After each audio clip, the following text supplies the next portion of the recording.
Hello, everybody. I wanted to have another conversation on panhandling and homelessness in Joplin, Missouri. Today is September 25th, 2023.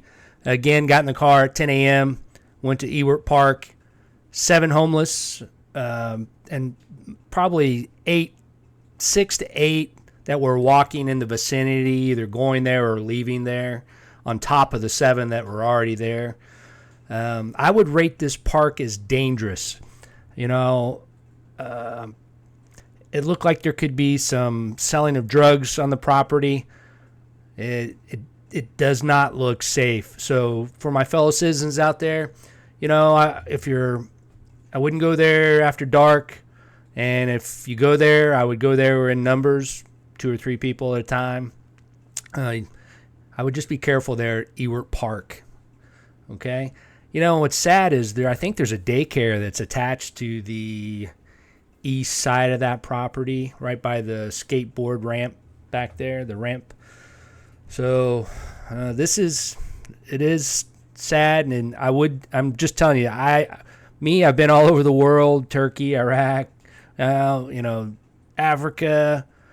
I felt more comfortable living in Turkey than I did walking in our parks here in Joplin. And that's a shout out here to the Joplin City leadership, Mr. Mayor Lawson. I contacted you on September 1st about this issue. You have yet to respond to my email. Today is September 25th. I really thought you could just, get on the email that I sent you with a nice letter and say, hey, Donnie, I appreciate you giving us this information. I'll forward it to the city attorney. And I'll look into it, and we'll get back with you. But you haven't even responded. I don't know if that's because you don't care, or we citizens that don't own major businesses in the Joplin City district is not on your high priority list. But I don't know, Mr. Lawson. I'm having doubts about you, to be honest with you. So look over here. I'm sorry. This says Ewart Park, 6 people. That was Spiva Park. So, Spiva Park, drove by there a couple times a day. Multiple people living in that one. Again, I wouldn't deem that place to be too safe either. And as I just drove around, I went to Panhandling Park, actually walked around the track there. 3 people occupying the gazebo. There's an office chair that's been there for 30 days. But you know what? I will say, I went up and I told the guys that were working at the other pavilion, the Joplin, maybe Parks and Rec or maintenance, I'm not sure which it was, but they were painting the gazebo, and they were doing a really good job. And I appreciate those hardworking employees out there trying to maintain these parks, because they're definitely getting destroyed by people that aren't paying taxes and that are occupying them, leaving drug paraphernalia, sleeping on them, tying their dogs to the poles, and just leaving them there for hours upon hours, maybe 8 hours a day. So, 7th Maiden Lane, panhandling. This gentleman right here, panhandling at 7th and Main Street, getting pretty close to City Hall. Maybe you got to look out the window, city manager. Look at these guys panhandling. I feel sorry for these guys. A family looks like. Got a dog, got all their belongings in there. And I wanted to bring up one thing here. So last time I talked about there's a veteran on 7th and Maiden Lane. And I told him, I told you guys, the next time I go that way, if he's there, I'm going to stop and talk to him. So I did. I pulled into McDonald's. I went in. I bought a cup of coffee for myself and one for him. And while I was there, I asked the lady, I said, so what's the story on this guy in the wheelchair that has a disabled veteran sign? They said, well, he's definitely not disabled because he gets up and walks away when he's done. And he's an alcoholic. I said, well, oh, really? And that's all. I didn't go into any further. I just wanted to kind of know the background on him. So I decided to take the cup of coffee up to the gentleman. I said, hey, sir, just want to let you know if everything's okay. I didn't know if you knew you could get veterans benefits up here at Joplin on Connecticut Street.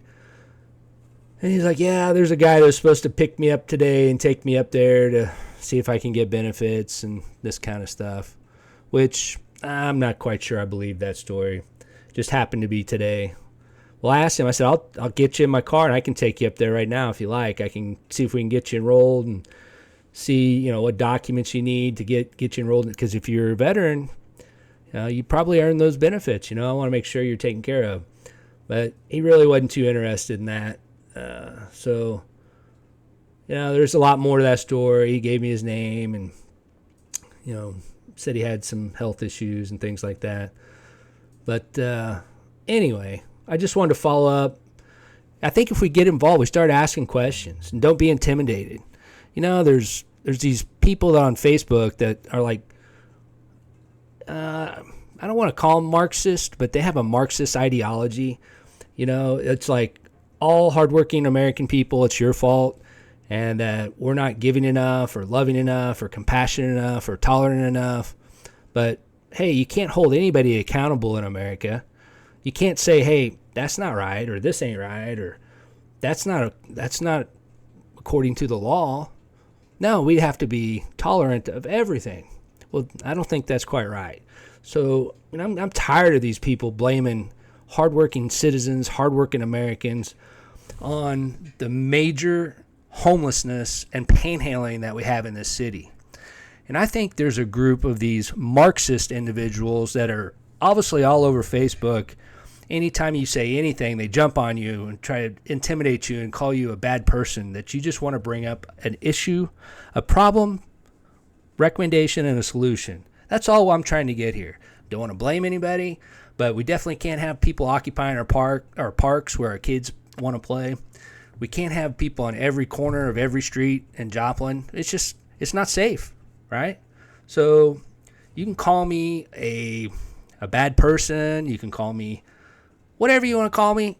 At this point, I don't really care. I want to fix this solution. I want Mr. Lawson, the mayor of Joplin, to step up to the plate, communicate to the Joplin residents. I don't care how you do it, TV, radio. I don't know. I don't know how you need to do it, but you need to get up, show us your strategy. I want to see what your plan is to fix this problem we have right now. One last thing before I let you go. I went up to... I've been complaining a little bit about there's no information on the Joplin Police Department. It was way back from 2016. Well, I noticed they did update it, but here's what you update. Here's the information you get from the JPD Police Department. Okay? It's insufficient. And the reason why it's insufficient, because it doesn't help you in your day-to-day decision-making process, right? So I'm a citizen. I look up here. All you can get is annual numbers from 2019 to 2022. Those numbers aren't going to help me.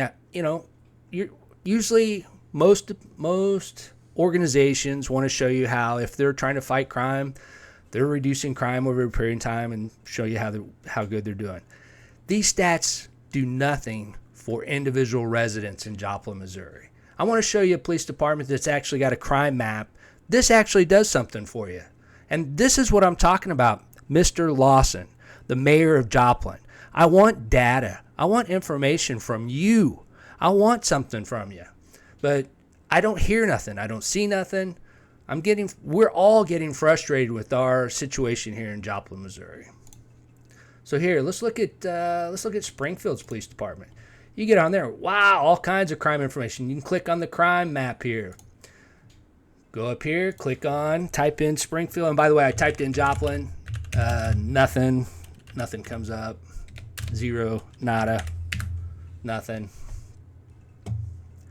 So look here. Look at all this. I can filter it. I can get on here and click. And this is by date, by time, and by location. Assault, aggravated, burglary, homicide, manslaughter, robbery. You can even filter it. So what does that do for a resident, right?